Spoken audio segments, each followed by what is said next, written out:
နာရဲ့နောက်ဆုံးရရှိထားတဲ့သတင်းတွေကိုကျမအေးမြခိုင်ကတင်ဆက်ပေးသွားမှာဖြစ်ပါတယ်။ဒီကနေ့တင်ဆက်ပေးသွားမယ့်သတင်းတွေကတော့ပုံနှကျွန်း၊ဂွမ်းမြို့နဲ့ရွှေရည်တီအင်ယာစီမံကိန်းတို့ကိုစစ်ကော်မရှင်လေတပ်ကပုံကျဲတိုက်ခိုက်တဲ့သတင်း။ကြောက်ဖြူတိုက်ပွဲအတွင်းစစ်ကော်မရှင်တပ်သား90ထက်မနည်းသေဆုံးပြီးအရှင်10ယောက် AA ကဖမ်းဆီးရမိခဲ့တဲ့ဆိုတဲ့သတင်း။မြောက်ဦးစေးရုံကိုတပုံဖြူရောင်းရင်းညီအကိုများကကျပ်သိန်း1000ကျော်လှူဒန်းတဲ့သတင်းတွေအပြင်တခြားစိတ်ဝင်စားစရာကောင်းတဲ့သတင်းတွေကိုလည်းတင်ဆက်ပေးသွားမှာဖြစ်ပါရဲ့ရှင်။အာရခါတပ်တော် AA သိမ်းပိုက်ထိန်းချုပ်ထားတဲ့ရခိုင်ပြည်ပုံနှကျွန်း၊ဂွမ်းမြို့နဲ့ရွှေရည်တီအင်ယာစီမံကိန်းအနားကိုစစ်ကော်မရှင်ကမနေ့ကလေကြောင်းကနေပုံကျဲတိုက်ခိုက်မှုတွေပြုလုပ်ခဲ့ပါတယ်။အာရခါတပ်တော် AA သိမ်းပိုက်ထိန်းချုပ်ထားတဲ့ရခိုင်ပြည်ပုံနှကျွန်းဂွမ်းမြို့တစ်ဖက်ကမ်းကရွှေရည်တီအင်ယာစီမံကိန်းအနားကိုမနေ့ကနေ့လယ်12:40မှာတစ်ကြိမ်12:55မှာတစ်ကြိမ်ပုံကျဲတိုက်ခိုက်ခဲ့တယ်လို့နေ့လယ်2နာရီလောက်မှာလည်းဂွမ်းမြို့ပေါ်ရက်ကွက်တချို့ကိုလာရောက်ပုံကျဲတိုက်ခိုက်ခဲ့တယ်လို့ဒေသခံတွေကပြောကြပါတယ်။ပထမတစ်ကြိမ်ပုံကျဲတိုက်ခိုက်ပြီးနောက်နေ့လယ်1နာရီလောက်မှာဂွမ်းမြို့အနီးပင်လင်ပြင်ကစစ်ကော်မရှင်ရဲ့ရေတပ်နေပြည်တွေကလည်းဂွမ်းမြို့အနီးအနားတွေကိုလက်နက်ကြီးတွေနဲ့ဆက်တိုက်ပစ်ခတ်မှုတွေပြုလုပ်ခဲ့ပါတယ်။နေ့လယ်2နာရီလောက်မှာတော့ဂွမ်းမြို့ပေါ်ရက်ကွက်တချို့ကိုဂျက်ဖိုက်တာနဲ့ဘုံလေးလုံးထပ်မံလာရောက်ကျဲချတိုက်ခိုက်ခဲ့တယ်လို့လည်းဒေသခံတွေကပြောကြပါတယ်။အခုလိုပုံကျဲမှုအတွင်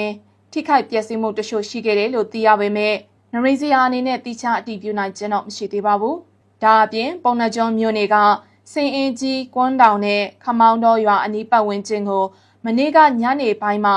စစ်ကော်မရှင်တပ်ကဂျက်ဖိုက်တာတစ်စီးနဲ့ပုံကျဲခဲ့လို့နေအိမ်2ဆောင်ပျက်စီးသွားတယ်လို့လည်းဒေသခံတွေစီကနေသိရပါတယ်ရှင်။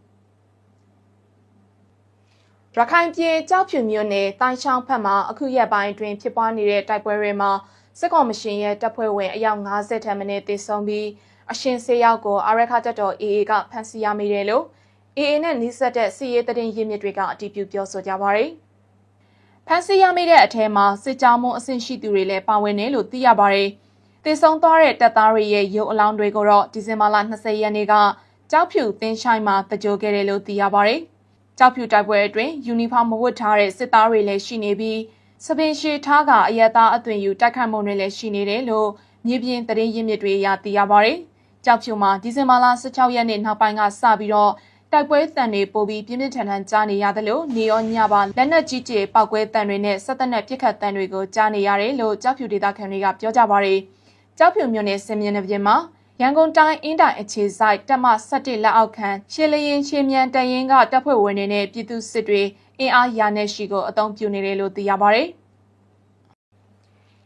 ရခိုင်ပြည်မြောက်ဦးမြို့နယ်ပြည်သူစေယုံကြီးလေကြောင်းပုံကျဲတိုက်ခိုက်ခံရမှုကြောင့်ထိခိုက်ပျက်စီးသွားတာတွေကိုပြန်လည်ကုစားဖို့နဲ့ကျန်းမာရေးဝန်ဆောင်မှုလုပ်ငန်းတွေဆက်လက်ဆောင်ရွက်နိုင်ဖို့အတွက်တပုံဖြူရောင်းရင်းညီအကိုများကမြန်မာကျပ်ငွေ1255သိန်းကိုလှူဒန်းခဲ့တယ်လို့အာရခပြည်သူ့ကျန်းမာရေးဌာနကသတင်းထုတ်ပြန်ပါတယ်။ပြီးခဲ့တဲ့ဒီဇင်ဘာလ10ရက်နေ့ကစစ်ကော်မရှင်ရဲ့ဂျက်ဖိုက်တာနဲ့မြောက်ဦးပြည်သူ့စေယုံကြီးကိုပေါင်900ပုံနှလုံးကျဲချတိုက်ခိုက်ခဲ့တာကြောင့်လူနာနဲ့လူနာဆောင်33ဦးသေဆုံးခဲ့ရပြီးကျန်းမာရေးဝန်ထမ်းတွေအပါအဝင်ထိခိုက်ဒဏ်ရာရရှိသူ86ဦးအထိရှိခဲ့တာဖြစ်ပါတယ်။အခုလိုလှူဒန်းတဲ့ငွေတွေကိုသေဆုံးထိခိုက်ခဲ့ရတဲ့ပြည်သူတွေနဲ့ကျန်းမာရေးဝန်ထမ်းတွေရဲ့တာရေးနာရေးကိစ္စရပ်တွေမှာအသုံးပြုသွားမှာလည်းဖြစ်ပါတယ်။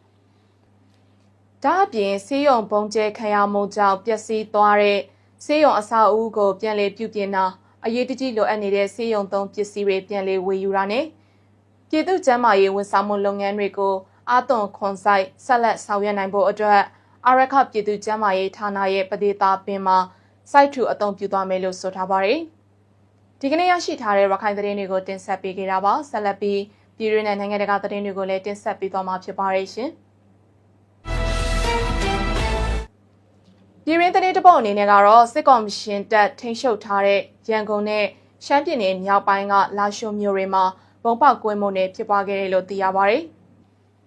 ဒီဇင်ဘာလ21ရက်နေ့တရက်ထဲမှာဖြစ်ပွားခဲ့တာပါ။ရန်ကုန်မြို့မင်္ဂလာတောင်မြို့နယ်ကဥကိုကိုကြီးရဲ့ပြည်သူ့ပါတီရန်ကုန်တိုင်းရုံးအနီးအနားမှာ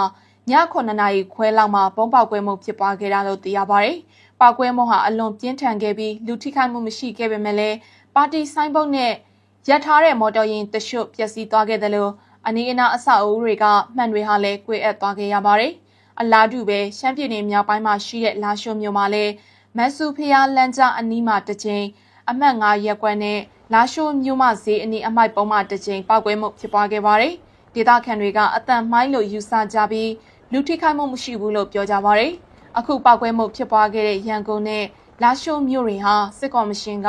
ရွေးကောက်ပွဲကျင်းပဖို့အတွက်ပြင်ဆင်နေတဲ့မြို့တွေလည်းဖြစ်ကြပါတယ်ရှင်။နိုင်ငံတကာသတင်းတပုတ်အနေနဲ့ကတော့မော်စကိုမှာဘုံပေါက်ကွဲမှုကြောင့်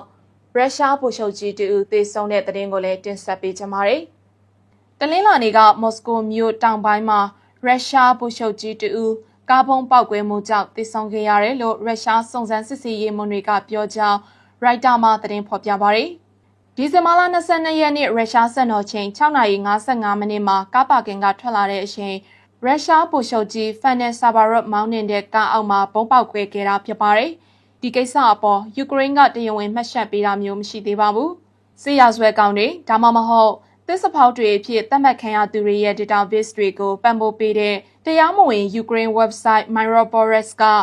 ဆာဘာရော့ရဲ့မှတ်တမ်းကို update လုပ်ခဲ့ပြီးတော့အသက်56နှစ်အရွယ်ရှိတဲ့သူကိုရှင်းလင်းခဲ့ကြောင်းပြောကြားခဲ့ပါတယ်။ရုရှားစစ်ဘက်ဆိုင်ရာပုဂ္ဂိုလ်တွေနဲ့ယူကရိန်းစစ်ပွဲကိုထောက်ခံသူတွေဟာလင်းနေနီးပါးကြာပဋိပက္ခအတွင်းလှုပ်ကြံခံခဲ့ရပြီးယူကရိန်းစစ်ဘက်ထောက်လှမ်းရေးကတိုက်ခိုက်မှုအများအပြားအတွက်တာဝန်ရှိကြောင်းပြောကြားခဲ့ပါတယ်ရှင်။နရိစရာသတင်းဌာနရဲ့နေ့စဉ်သတင်းတင်ဆက်မှုတွေကတော့ဒီလောက်ပါပဲ။နောက်နေ့တွေမှာလည်းထူးခြားတဲ့သတင်းတွေကိုဆက်လက်တင်ဆက်ပေးသွားမှာဖြစ်ပါတယ်။